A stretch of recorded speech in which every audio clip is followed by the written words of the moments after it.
Ok, alors quand j'ai découvert cette charte, il y a à peu près un an, ça m'a beaucoup aidé à mieux comprendre mes émotions.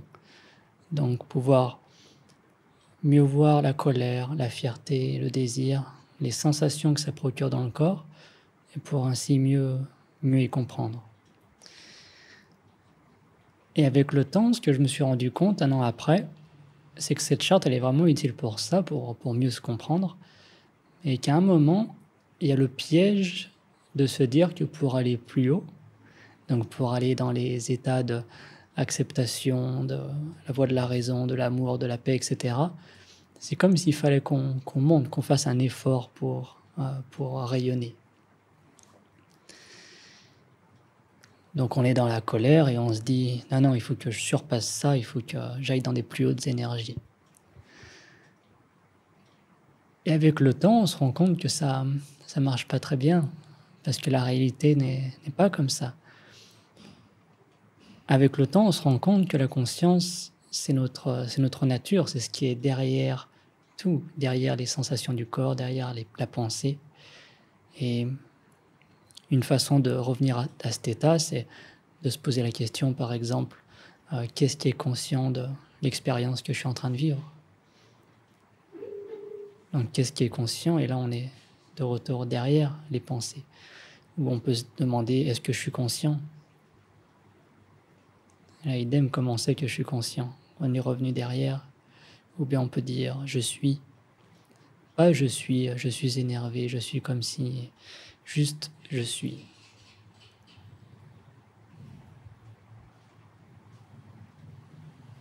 Je suis, et d'un coup, on est juste comme un écran sur tout ce qui est en train de se passer. Et on comprend donc que cet état de conscience, donc, qui est vraiment la paix, qui est juste notre état réel, notre vraie nature, il n'y a absolument aucun effort à faire.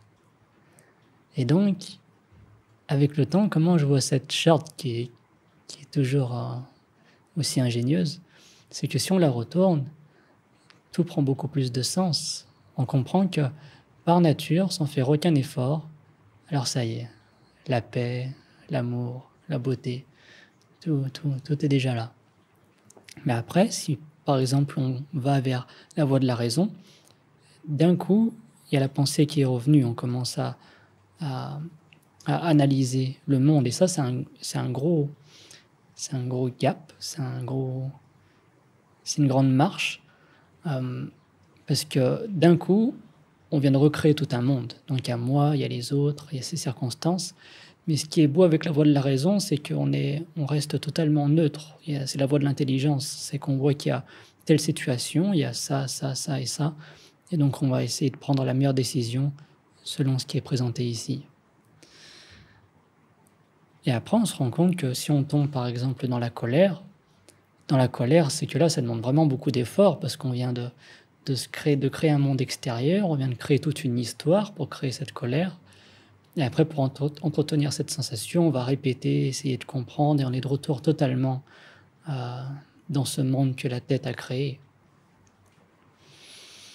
Et ça demande beaucoup d'efforts. Et donc, ce qui peut aider quand on sent qu'on se laisse emporter par les images que la tête crée, c'est de tout simplement réaliser que c'est pas quelque chose il n'y a pas à changer ce que la tête dit. Tout le domaine de la tête, on ne peut pas changer le domaine de la tête. Il est beaucoup trop rapide, beaucoup trop vif, beaucoup trop rusé. C'est notre vraie nature, elle est derrière. Et pour revenir derrière, il n'y a absolument aucun effort à faire. C'est de se redire, mais qu'est-ce qui est conscient de tout ça?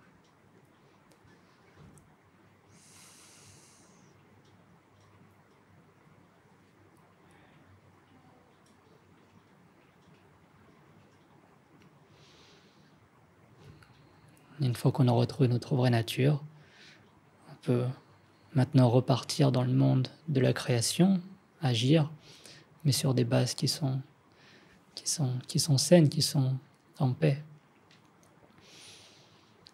En général, ça marche beaucoup mieux. Car si quelqu'un nous énerve, qu'on va vers cette personne qu'on est énervé. La personne va se mettre sur la défensive et il n'y a rien qui marche. Si c'est un problème sur l'ordinateur, que ça ne marche pas comme il faut et qu'on s'énerve, on n'a pas la clarté d'esprit de voir toutes les possibilités, toutes les options. Alors que si on voit toujours les choses telles qu'elles sont, tout devient beaucoup plus lucide. Et surtout, c'est ça qui est beau, c'est qu'après, dans chaque interaction, on n'y met aucun agenda. Avec des personnes, on ne va pas les voir pour essayer d'avoir ci ou ça.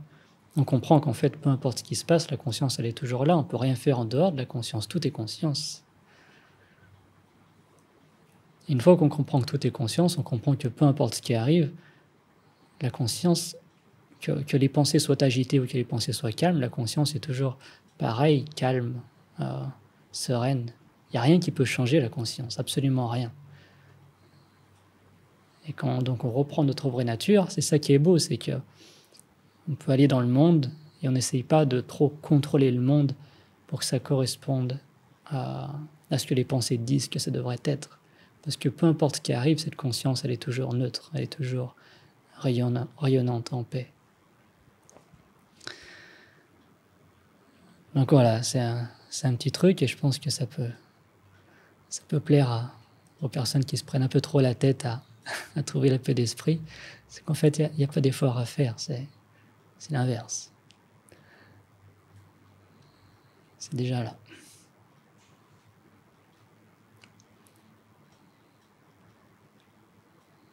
Et si on est au début de ce voyage, qu'on n'est pas totalement sûr de ça et qu'on est dans les pensées et que ça part de partout, c'est de ne pas paniquer, car ça va changer. Donc avec l'expérience, je me rends compte qu'il y a la colère qui arrive, où il y a des désirs, de la fierté, on joue un personnage selon l'environnement, où il y a de la peur, où il y a toutes ces choses-là. Ça survient. Après, d'un coup, on en est conscient, on retrouve notre vraie nature. Et en général, ça ne dure pas très longtemps.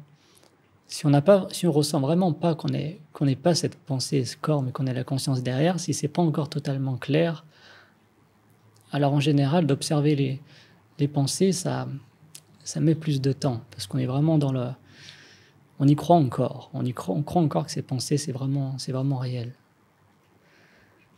Et dans ce cas-là, il n'y a pas à paniquer, juste à attendre. Il y a tout qui se transforme toujours, tout qui est toujours en train de changer, il n'y a rien qui est fixe. La sensation d'énervement, elle va être là, mais il n'y a pas à paniquer. Dans quelques minutes, quelques heures, quelques jours, ça va passer. Et la sagesse ultime, c'est que ça tourne toujours et que si on essaye de s'accrocher, de contrôler les choses avec la tête, c'est dysfonctionnel. Si on comprend que c'est une danse et qu'il n'y a rien à s'accrocher, alors on profite enfin de la danse. On prend les choses telles qu'elles sont. Et à partir de là, il n'y a aucun conflit.